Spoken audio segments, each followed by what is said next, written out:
I am Hank Seifert. I am the Associate Dean for Student Affairs, and I have the great honor of running the Presidential Fellows program along with Kate Beraldi and several other people in TGS who get to do this. I'm also a professor at Feinberg, and I run a research lab. I do all the professor things. I just do everything half time or double time or something like that. Okay. No. Oh.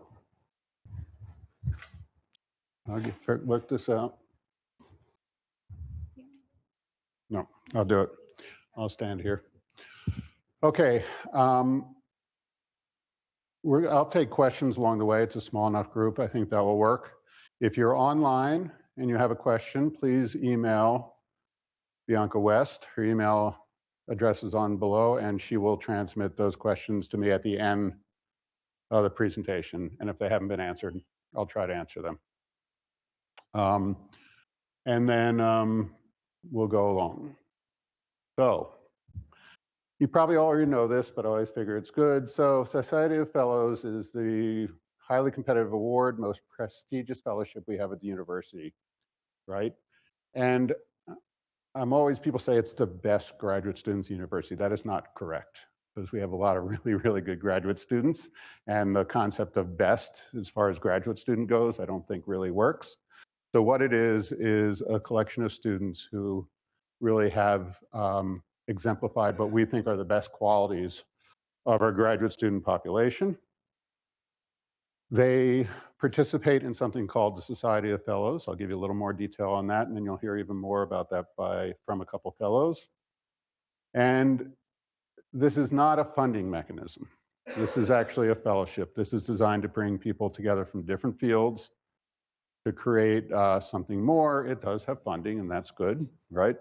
But that's not its intent and not what we try to promote it. So we really want this to be people who are engaged in this process and interactive.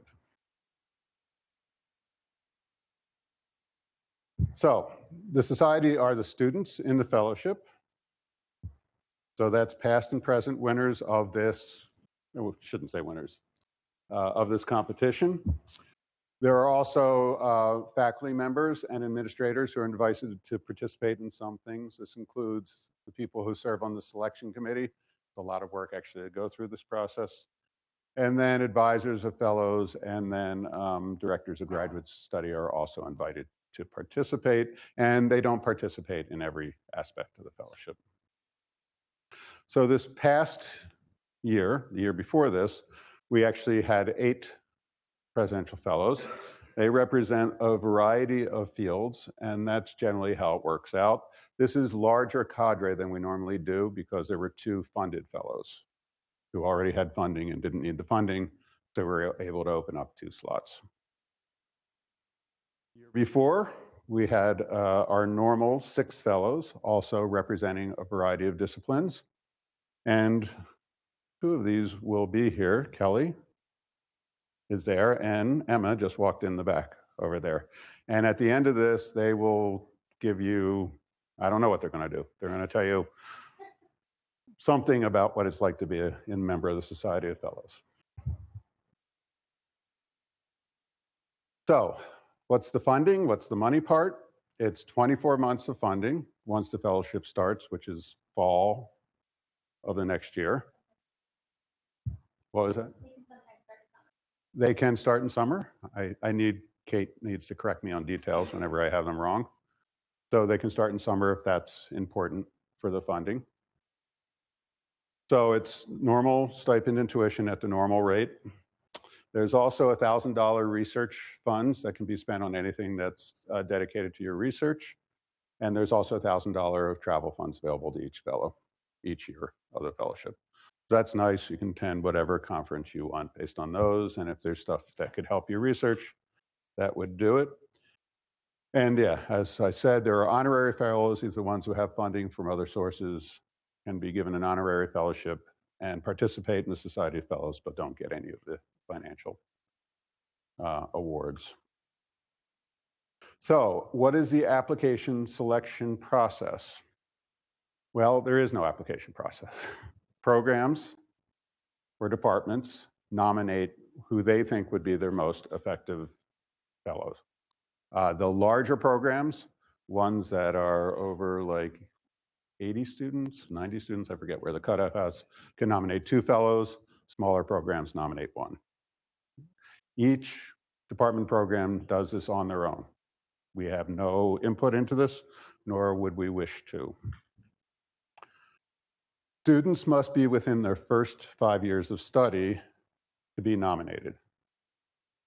Different programs might have different requirements for that. For instance, my home program, which is a multi-departmental program, you actually have to be within your first 3 years of study. So it's a very narrow window because they don't want to extend time to agree much farther than that. But that's up to the program to decide. But this is a new requirement that's been instituted this year because we think that most students in most disciplines should not be going much farther than 7 years. And on that philosophy of the graduate school of time degree being important, we think that limiting it to the first 5 years of study makes sense. And it accommodates, I think, all the programs at a certain level. Don't like that couch. So we really would like people who are applying for this to be on campus, to participate in the fellowship. But there are some disciplines where there's always research occurring off campus. So the compromise we've come to is that we really expect the students to be on campus at least 1 year. And that if their research should take them off campus for the 2 years of the fellowship, that's really not under the idea of the fellowship. And so that's the compromise. At least 1 year should be here. If you have another year of doing research on campus, that's great. There'll be electronic communication and everything, but it's much harder to then participate in everything we do, which is really centered on both campuses of the university. So the nominations come from the departments. Faculty committee reviews the nominations. We get different numbers every year, but about 60 people are nominated a year. And they are vetted, and I'll tell you how in a second. And then a subset of those applicants are selected for interviews. They're half-hour interviews in front of the committee. They are very dynamic, very exciting. And finally, the committee chooses these 6 or possibly more, but generally 6 fellows for that year. So we have a lot of selection criteria, and there's a good reason for this. So of course, one is scholarly research achievement. And the evidence for that is that not that you've been doing stuff, we assume you've been doing stuff, but that you've actually produced something. Okay, it's not, there's no form for this. Sure, a book or 2 would be great. A journal paper, a piece of artwork, whatever you have is what's taken in consideration, right? And that's one judgment. Have to be a good academic student, have done well in coursework, that's almost goes without saying. Significant roles in leadership, outreach, and interdisciplinary activity. So almost all our fellows have led something here at Northwestern, have done more than just their studies. They've been involved in educational things in the community, leading efforts, anything, it doesn't matter, but there has to be, we're looking for people who are not just really good scholars, but have more value added, if you will. And so that's an important criteria, is that you've done more than just be a good student. Letters of reference, recommendation will be, of course, important and evaluated. And then lastly, in the written materials first, and then for students who make the interview stage, the ability to, I will say, translate your research to a wide, broad audience, which will be the faculty committee, but then during the fellowship activities, also the community of fellows. And that's really important, because if you can only talk to people in your own field, then that's not going to work well within this ideal fellowship. And so, yeah, the successful applicants really make their research compelling to a broad audience. And so that's an important thing and a good skill to have. And all these criteria are used. right? So if you think about it, some of this is by philosophy and some of this is by need, right? If we just went with academic achievement, great, we'd have all sorts of great students applying. We couldn't differentiate between them. So in a way, this is trying to distill down both values and achievement in a wide variety of arenas to really find this select group of students. So I'm not going to name the selection committee. It's just been finalized for today because we don't want you trying to either positively or negatively influence them in their decisions. But these are actually the either departments or programs that are represented. So again, it's broad.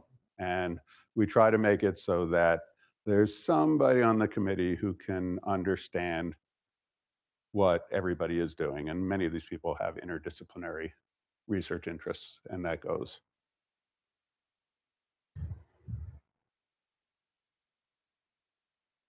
So that's sort of the factual information that I wanted to communicate. We have a very complete website that outlines all this information and everything you would want to know about the Presidential Fellows. That's in the TGS website under the funding tab. And if you're interested in this program, I suggest you talk to your program. Not every program is all that, doesn't advertise it. A lot of times it's done internal, but I say if you're interested, you should go and find out by whoever you think, who's in charge, what's going on, how do we do it. I always think that's a good idea. And then if you have generic questions for not today, you can always email our generic address and you'll get an answer fairly quickly. So does anybody have any questions for things I've gone over? Yes. Oh, hold it, use the mic so people who are not here can actually. I'm wondering when fellows go on the job market. Do they go on during the first year of the fellowship or the second year of the fellowship? So I can't answer that, but my guess is it really depends. Emma, where's, oh. Do you want to try to answer that? I would say that it really depends on your field and your advisor, and as well as what the job market looks like for the first year of your fellowship. So you might, in the first year, if you're planning to finish at the end of the second year, you might apply for that dream job that comes out in the market if it comes out. But then you might not apply for everything because you already have that year of funding shored up for the second year, which allows you to have more time to also start new research projects or to think about next steps or to kind of deepen the dissertation and make it a little bit more refined. Helpful? Other questions?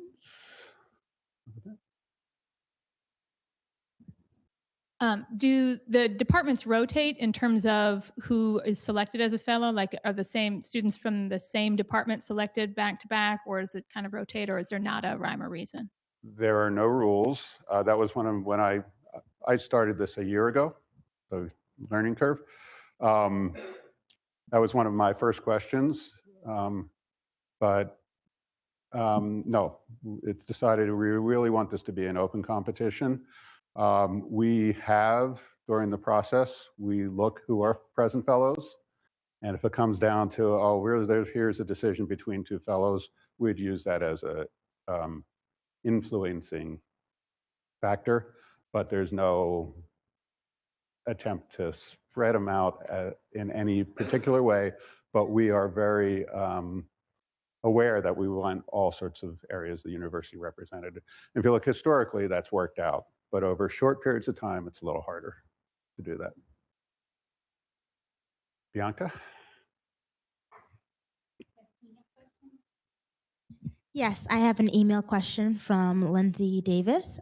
She wants to know, she said, I would be curious to hear about some examples of significant roles in leadership, outreach, interdisciplinary activities from previous fellows.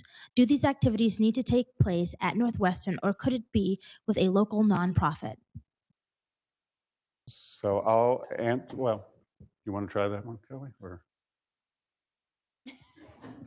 you don't sound that sure. Yeah, I think that people have a variety of different leadership roles that they play. They're definitely not all on campus. A lot of them extend out into the community beyond Northwestern. I know people have done various projects at elementary schools or high schools in the area. They have started clubs or organizations. They do hold leadership roles within the university or perhaps within their department as well. Perhaps they have received other fellowships that are also competitive and signify that they're able to communicate their research to a larger audience and that a larger community is also supportive of what they're doing. And maybe you guys could add anything that you've seen from particular students. Yes, you're absolutely correct. It's both Northwestern, but it should be outside of Northwestern too. So fellows have generally both. There are no requirements for a fellow to have any one thing, but again, every fellow applicant is compared to the others. So if somebody has Northwestern leadership and something external, that certainly in that bucket will be considered more stronger than just having something actually internal.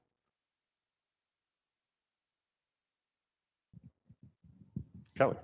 I have a quick question. I noticed in the eligibility, I don't think I saw that you needed to be a candidate and have passed your qualifying exams, but that is a qualification, isn't it? That was a statement, and you were correct. Okay, just to make sure. Yes, I have another question from Sophia. It says, the abstract and the description of the research for the application materials is about a student's overall research during grad school, or is it primarily about the student's dissertation research? I don't know that I can directly answer that. I'm presuming, I don't think I can answer that. So generally it's about dissertation research, but I don't think it has to be limited to that. If you are doing research that's outside of what is going to occur in your dissertation, I think you would be more than welcome to include that. But that's for the applicant to decide how best to present themselves to the committee.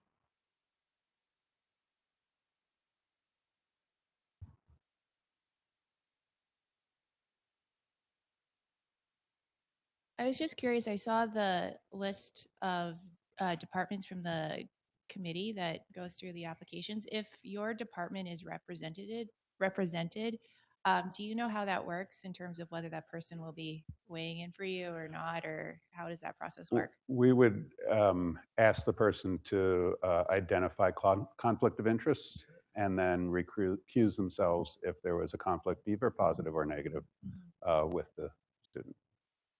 Thanks.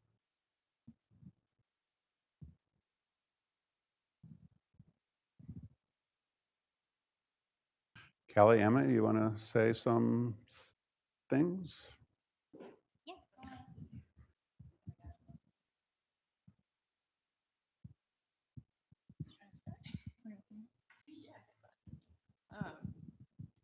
Hi guys. Can we get a sense of where people's departments are? Like, or what just generally people's fields are? I'm just curious. Anyone? Yeah, so sorry, is this okay? So how about anyone in the humanities? Okay, cool. Self-defined social sciences? Oh, so sorry, I was like, humanities, we got like, we'll say a third. Social sciences? About a third, okay. And then, what do you guys, how do you self-identify? STEM, I would say. Okay. Sciences, yes. Okay, Cool. about another third. So pretty well covered. I think that's really cool. It kind of represents what we have in the fellowship as well in our Society of Fellows.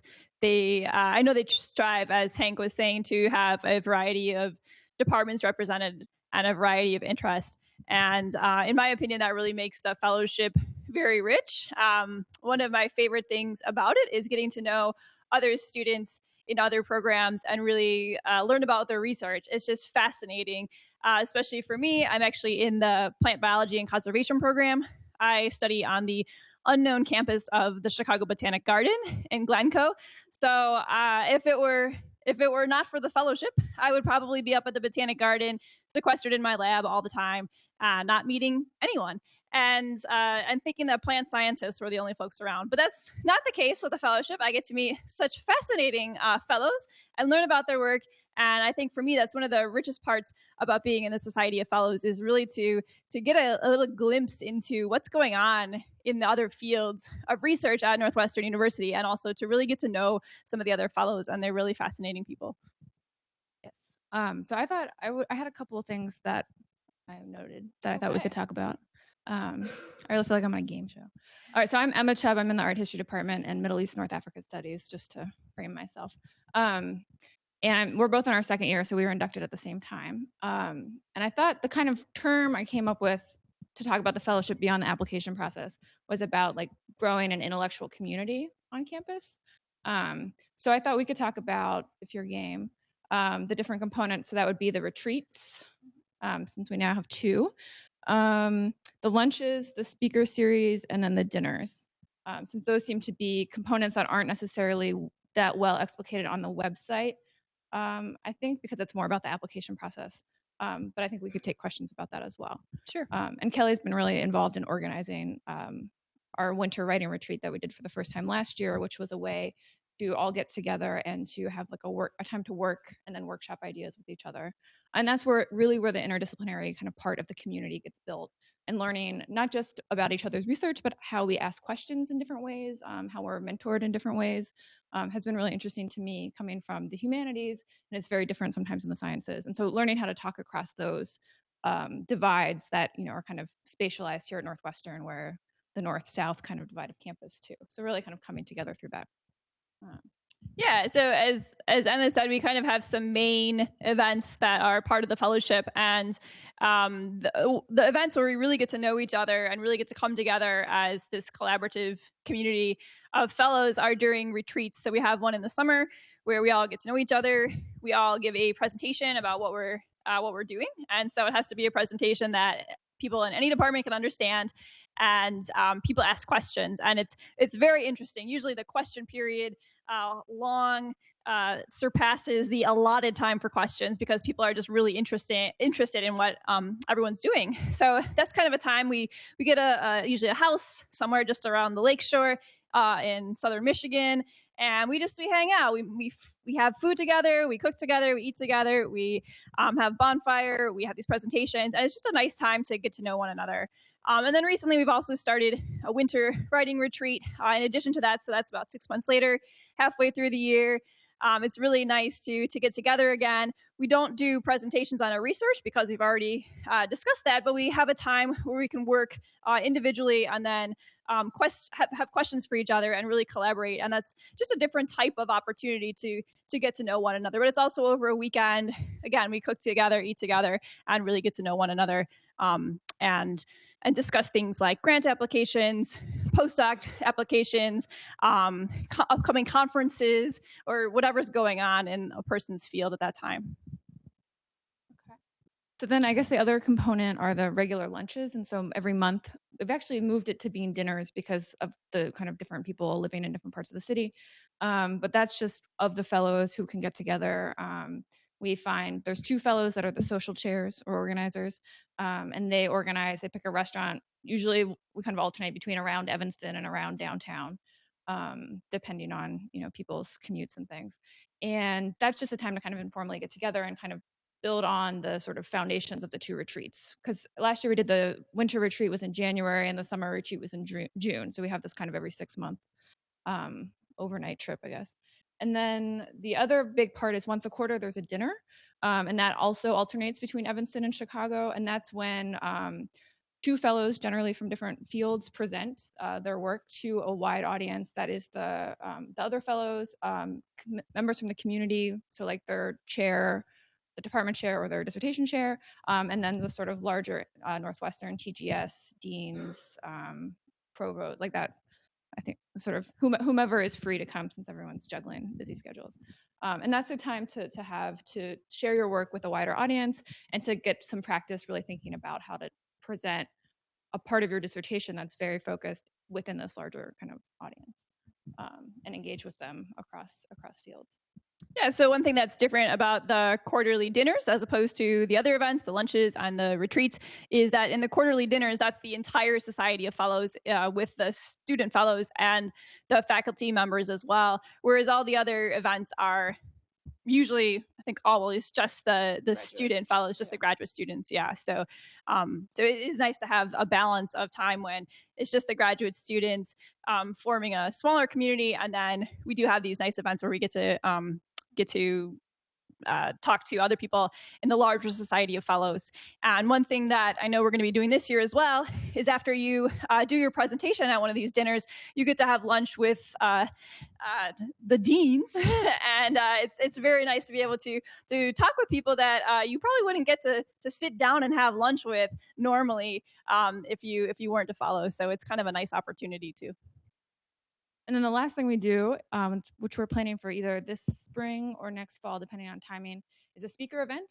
And that is, our plan is to invite an alumni or two and have them come back. So a former fellow who's now off in the world doing something either in academia or in another field.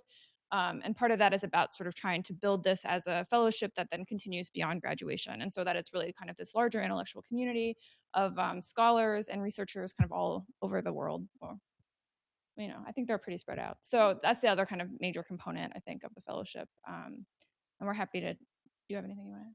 No, I just, in addition to the major things, there's also a few minor things we do throughout the year. A food drive, we have other service activities too. So there, and it's really open. So the fellows get to choose what they want to do every year. So the kind of more minor activities, they vary, but there is a lot of opportunity to do many things. Besides the dinners, all the other things are pretty much fellow driven. Yeah. So we give support, but it's really up for the fellows to decide what they want to do. And hopefully it doesn't become so formalized that we have to do that, we have to do this. The idea is to keep it fresh and new. Yeah. Anybody want to start some questions? Questions? No?